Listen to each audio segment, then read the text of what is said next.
Welcome to easy math. कैसे हो आप सब? सबके एग्जाम कैसे चल रहे हैं? पेपर बड़े इजी आ रहे हैं, अच्छे आ रहे हैं, लेवल के हैं क्वेश्चंस। साइंस का पेपर बड़ा अच्छा आया। होप करते हैं कि मैथ्स का पेपर भी बहुत अच्छा आएगा। तो उसके लिए प्रिपेयर कैसे करनी है ये मैं वीडियो एक आपके लिए लेके आई हूँ। मैथ्स के एग्जाम में सबसे पहले कुछ इंपॉर्टेंट टिप्स। तैयारी भी अच्छे से करनी है सब बच्चों ने, सिलेबस सबका हो चुका है, रिवीजन हो चुकी है, लेकिन फिर भी अब एक स्टार्टिंग पॉइंट से शुरू करना है अच्छे से और ध्यान से सोच के कि कैसे हम तैयारी करें। सबसे पहला काम पॉइंट है, देखो हमारे पास कुछ सबसे पहले फॉर्मूले अच्छे से लाना। मैथ में क्या सबसे पहले बच्चे सोल्व करी जाते हैं, लेकिन फॉर्मूलाज है जो देख देख के क्वेश्चन में अप्लाई कर देते हैं और फिर क्वेश्चन सोल्व कर देते हैं, लेकिन उसको करने का कोई फायदा नहीं है। जब तक आपको फॉर्मूला ही लर्न नहीं होगा तो आप क्वेश्चन सोल्व नहीं कर सकते। एग्जाम में फॉर्मूला ही माइंड से स्किप हो गया तो क्वेश्चन सोल्व नहीं हो पाएगा।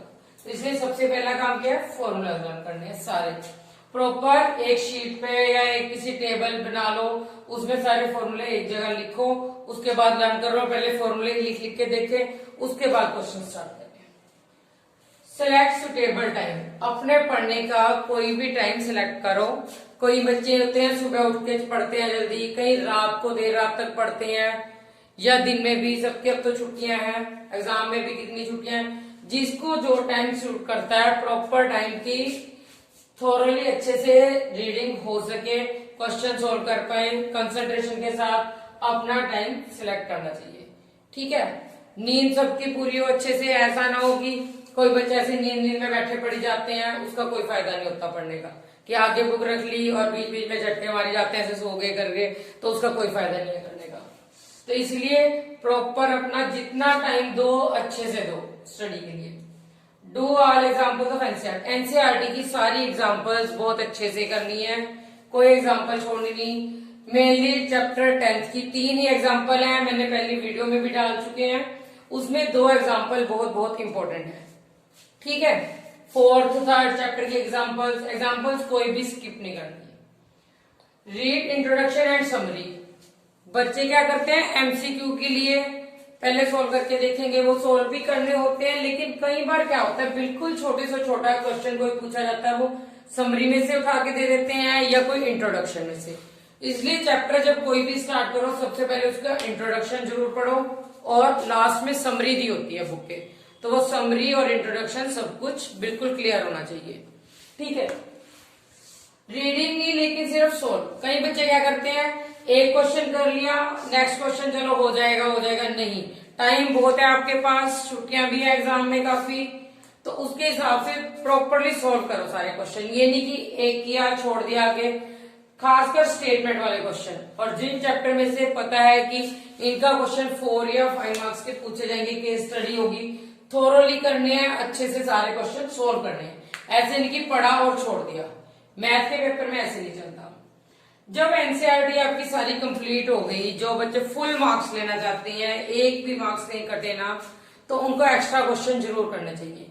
एक्स्ट्रा बुक्स में से आरडी है, एडुकार्ड इसी साल आई है, न्यू बुक है लेटेस्ट सिलेबस के हिसाब से, अरिहान तो सवाल जो आपकी सुटेबल अच्छी लगती है उसमें से जरूर करें। एडुकार्ड अच्छी है, बाकी रॉकेट साइंस आई थी, रॉकेट मैथ्स भी आया ऐसे ही। मैं आपको बुक भी दिखाती हूँ, रॉकेट मैथमेटिक्स, देखो ये इसमें से साइंस का पेपर, रॉकेट साइंस में से कई क्वेश्चन बोर्ड के एग्जाम में पूछे हैं, तो इसलिए इस बुक में से क्वेश्चन जरूर कर लेना है। 13 चैप्टर के क्वेश्चन काफी अच्छे हैं इस बुक में, 10th के भी अच्छे हैं। 10th के और 6 चैप्टर के क्वेश्चन हार्ड आने के चांस हो सकते हैं। ठीक है, 10th चैप्टर के मेनली 10th चैप्टर के घुमा फिरा के क्वेश्चन पूछ सकते हैं, जरूरी नहीं होगा एनसीईआरटी बुक से ही हो। स्टैंडर्ड वाले बच्चों के लिए, बेसिक के लिए सिंपल हो सकता है।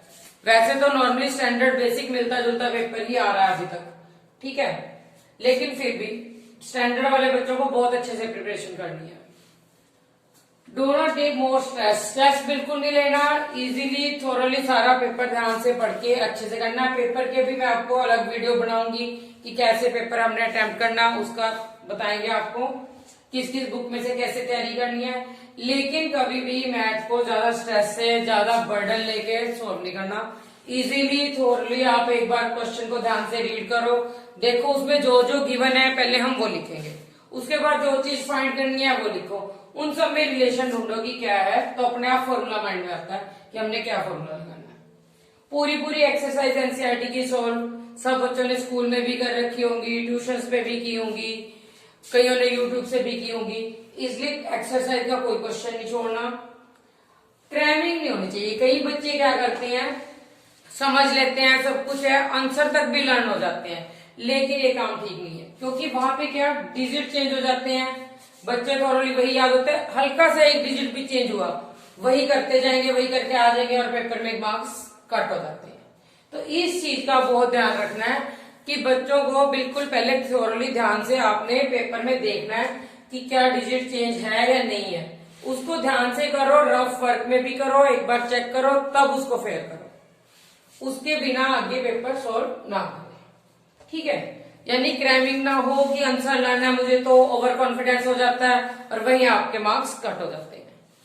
ठीक है, उसके बाद जब सारा कुछ हो जाता है तो सैंपल पेपर सॉल्व करना ना भूलें। सैंपल पेपर लास्ट 5 ईयर के हों, 10 ईयर के हों, बुक्स भी मिलती हैं या नेट पे भी निकल जाते हैं, तो कम से कम 2015 से लेके 20 तक के पेपर जरूर हो।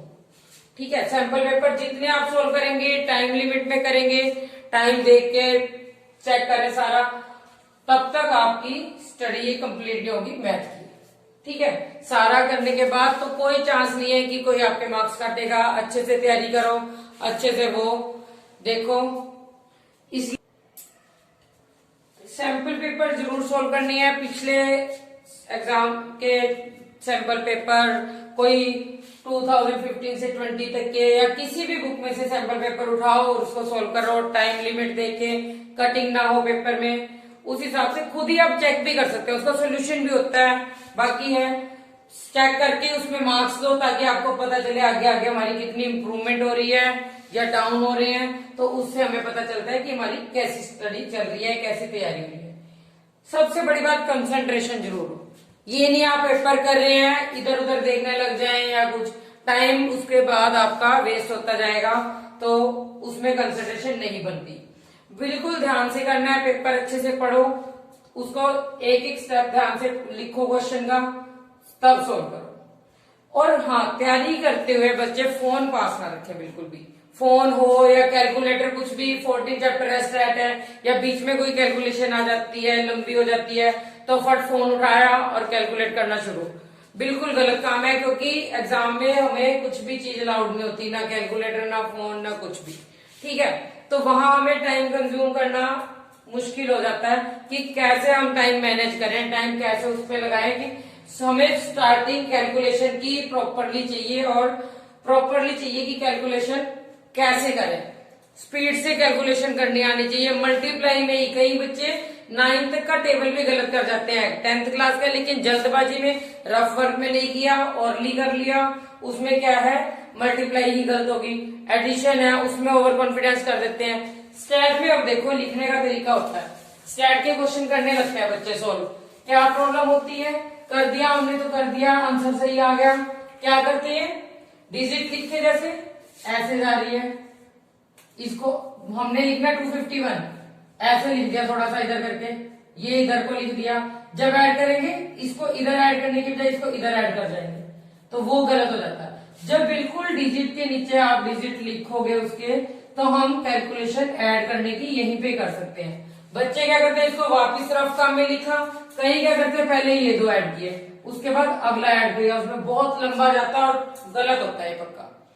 क्या करो, इकट्ठा एक ही स्टेप बाय स्टेप, डिजिट के नीचे बिल्कुल डिजिट होगा, उसको तब हम ऐड करते जाएंगे, तो क्या यहीं पे ऐड होगा, हमें रफ में लिखना भी नहीं पड़ेगा, इजीली होगा, सोल्व करना कैलकुलेशन आसान होगी। ठीक है, डिवाइड में है, डिवाइड में गलती हो जाती है, इसलिए डिवाइड बहुत ध्यान से करनी है। छोटी छोटी बातों का ध्यान रखेंगे तैयारी करते हुए, तो एग्जाम में भी ये गलतियां नहीं होंगी। ध्यान से करो, अच्छे से करो, ताकि पेपर की तैयारी बहुत अच्छे से हो और आप फुल मार्क्स स्कोर कर सके। ठीक है, तो ये बताओ, ये थे कुछ हमारे टिप्स। ठीक है, तो जो हम पेपर की तैयारी के लिए कर सकते हैं, तो मैथ का पेपर है, बहुत अच्छे से इंटरेस्टिंग होता है मैथ सब्जेक्ट, इंटरेस्ट से सबने तैयारी करनी है, बहुत अच्छे से। बाकी साथ साथ मैं आपको बताती जाऊंगी कुछ इंपॉर्टेंट क्वेश्चन भी और किस किस बुक में से तैयारी करनी है। एग्जाम के साथ साथ इन दिनों में हम करते रहेंगे। Thanks for watching, stay tuned with us, thank you.